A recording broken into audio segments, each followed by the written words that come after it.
অদ্ভুতভাবে যুদ্ধ লড়ছে ইরান। পশ্চিমা বিশ্বের যুদ্ধে ইরান এর আত্মঘাতী ড্রোন ও সস্তার সেই মিসাইল দিয়ে আমেরিকা যুক্তরাষ্ট্রের যে অ্যাপাচি হেলিকপ্টার ৩০০ কোটি টাকা, তা ছাড়াও আমেরিকা যুক্তরাষ্ট্রের যে অত্যাধুনিক ফাইটার জেট F-35কে যেভাবে ধ্বংস করছে ইরান, তা দেখে আমেরিকা যুক্তরাষ্ট্রের রাষ্ট্রপতি ডোনাল্ড ট্রাম্পের চোখ উপরে উঠে গেছে।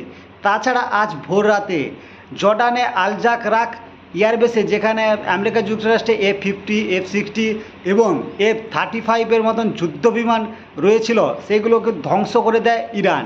তাছাড়া কুয়েতে যে আল জারি সেলিম যে এয়ারবেস, যেখানে সৈন্যরা থাকতো, সেখানেও আক্রমণ চালায় ইরান। এতে সৈন্যের হতাহত কোনো খবর পাওয়া যাচ্ছে না। তা মনে করা হচ্ছে মারা তো যাবে অবশ্যই, আক্রমণ যেহেতু হয়েছে।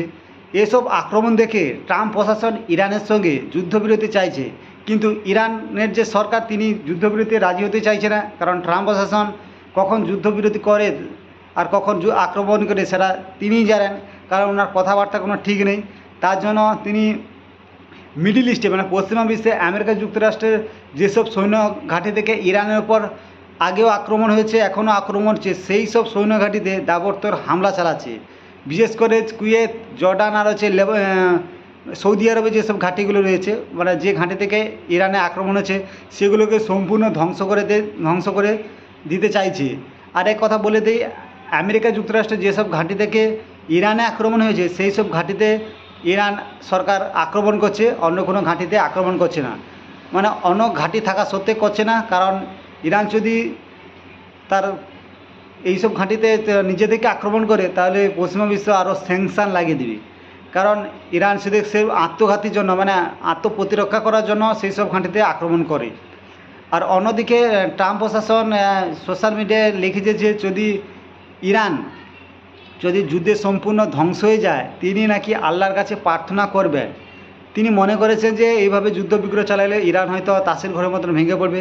কিন্তু ইরানের ইতিহাস দেখলে অন্য কিছু বলে, ইরান হার মারার পাত্র নয়, জীবনে হারিয়েও নি। আর অন্যদিকে লক্ষ্য করা যায় যে ইসরায়েল হচ্ছে লেবাননে হিজবুল্লাহ গোষ্ঠীর উপর দাবড়তোড় হামলা চালাচ্ছে, আর হিজবুল্লাহও প্রতিঘাতও করছে। এর ফলে ইরান আবার কবে নাগাদ আবার ইসরায়েলের উপর এই দাবড়তোড়, আবার গত দুদিন আগে যেরকম আক্রমণ করেছিল, আবার করে বসে ঠিক নেই। কারণ ইরান হিজবুল্লাহকে আক্রমণ করা মানে ইরানকে আক্রমণে ধরা যায়। কারণ ইন্ডিয়া সরকার বারবার বলেছে হিজবুল্লাহ যুদ্ধের শুরু থেকেই ইরানের পাশে রেখেছে, তাকে বাঁচানোর জন্য ইরান কোনো কিছুই করতে পারে। তো এই যুদ্ধবিগ্রহের হচ্ছে তো ঠিক আছে, কিন্তু বিশ্ববাজারে তেলের দাম হু করে বেড়ে যাচ্ছে।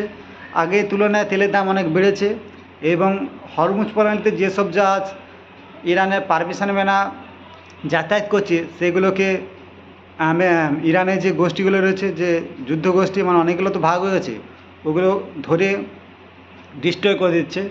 তো দেখা যাক কবে যুদ্ধ থামে আর তেলের দামও কমে। তা আপনারা চোখ রাখুন, কারণ ইরান যে কোনো মুহূর্তে ইসরায়েলের উপর আক্রমণ করতে পারে। চলুন, যদি ভিডিওগুলো ভালো লাগে থাকে অবশ্যই সাবস্ক্রাইব করে জুড়ে দেখবেন। বাই।